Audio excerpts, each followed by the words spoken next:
Good morning, dear students. Today we'll discuss about solid gas equilibrium. So, solid gas equilibrium is important when the components of the system combine to form more than one compounds with each other. Best examples are salt hydrate. So, in salt hydrate cases, you can take the salt as one component and hydrates as another component. So these two will combine to form many compounds. A typical example could be taken as, so you can take copper sulfate and H2O. Copper sulfate and H2O as two different components, but it is getting formed three different compounds, not three different compounds, two different compounds are, sorry, one, two, three different compounds are possible. One is this, second one is this, and third one is this. So there are two components and they are forming three different compounds. So these, what I have written is the equilibrium exist. Suppose if you take this copper sulfate 5H2O, that is pentahydrate, and keep it inside a closed vessel, and if it is connected to a vacuum, and the closed vessel, you imagine that it is kept at a thermostat of 50 degrees Celsius, then you could see that the pressure of that closed vessel will be 45.4 millimeter of mercury. I have already told that it is connected to a vacuum. So when it is connected to a vacuum, the water vapors will be removed from the closed vessel. So after some time, the pressure will be maintained for 45.4 for quite a long time. After some time, you can see a sudden drop in pressure from 45.4 to 30.9 millimeter, and the same will continue. After some time, you can see that the pressure will be dropped into 4.4 millimeter of mercury. So what do we understand from this is the water vapors are removed from the hydrated salt, so that the vapor pressure due to the hydrate is getting decreased. So what I want to say from this is, even just like how the water vapors, water liquid is kept inside a container, how it exert a vapor pressure, the same way crystals, the hydrated crystals also will exert a pressure. So deliquescent substance, sometimes the crystalline substances on standing in air form a saturated solution by absorbing water vapors from the atmosphere.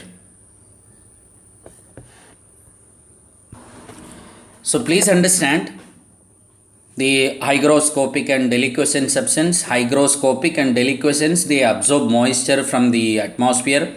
As I said, hygroscopic is more or less adsorption, deliquescence is more or less absorption, AB. Before it is the hygroscopic is adsorption. So deliquescence means most of the time the crystals will get dissolved in water, which is absorbed from the atmosphere.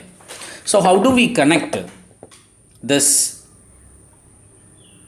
deliquescent property with the vapor pressure of the water, if you ask? Let us see what is deliquescence. They'll ask you for 1 mark.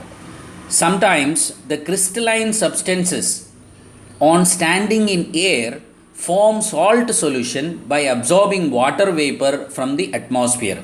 This phenomenon is known as deliquescence, and the substances are called deliquescents. Of course, there is example as it is shown: CuCl2 6H2O, KOH, MgCl2 6H2O, and NaOH. So how it is connected to the vapor pressure of the crystal hydrate. So the basis of this phenomenon, the deliquescence, is connected to vapor pressure of the crystal hydrate. If the vapor pressure of the, please listen, if the vapor pressure of the water vapor in the air is greater than that of the salt, water will be absorbed by the solid hydrate and the salt solution is obtained. This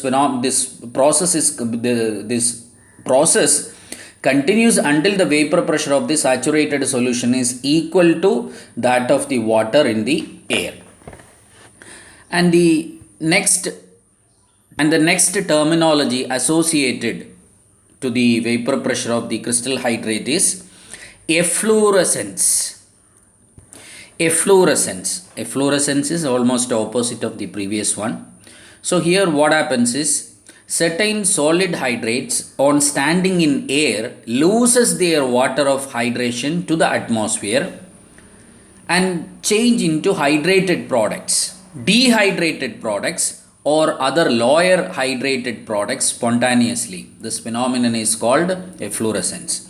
So efflorescence means the certain solid hydrates on standing in air loses their water of hydration to atmosphere and change into dehydrated products or other lower hydrated products spontaneously. This phenomenon is called efflorescence. Examples could be sodium sulfate, 10H2, sodium sulfate 10H2O,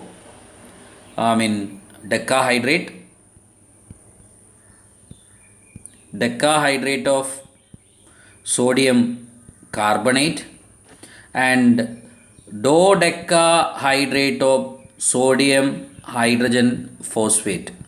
These are the best example for efflorescence. You need to note it down, you need to by heart it. This phenomenon is also connected to the vapor pressure of the water solid hydrate. Water in the solid hydrate. If the vapor pressure of the solid hydrate is greater than that of the pressure of the water in the atmosphere, then what will happen? Water will be moving from solid hydrate to the atmosphere. That's why the water is getting eliminated from the salt hydrate. So salt hydrate spontaneously give up water of the crystallization continuously and change into the crystalline salt, which contain lesser number of water molecule in the hydrate. So this process continues until the vapor pressure of the saturated solution is it's not saturated solution. The vapor pressure of the crystal is equal to the vapor pressure of the atmosphere. So thank you. So today you will have a test. Anytime you may get the link.